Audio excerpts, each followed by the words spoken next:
Hello everyone, today we are going to speak about the physics of the toilet paper, but before going to toilet paper, let me take these two pieces of letter size that is cut. I put them together and clip them with the fingers on this side. See, one is bending, the other is not so bending, so they are separated. If I turn it around, it's not the case.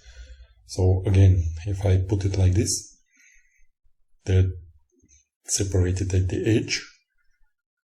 If I clip them perpendicular and turn it around, it's not separated. But if I turn it around, they are separated. This way, they are not separated. If I turn it around, they separate. So I take another perpendicular, and where it was separated, it's not separated, and where it was not separated, it's separated.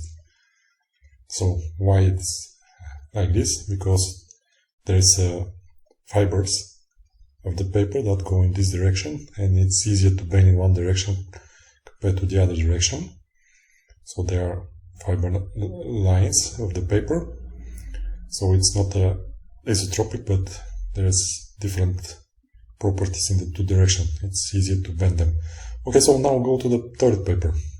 Again, there are fibers that are coming in this direction, and it's okay here. It's easy to tear it out, and it's easier to tear it out along the fibers, so between the fibers.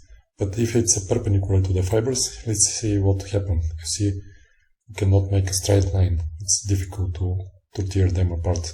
Again, it's difficult to tear them apart.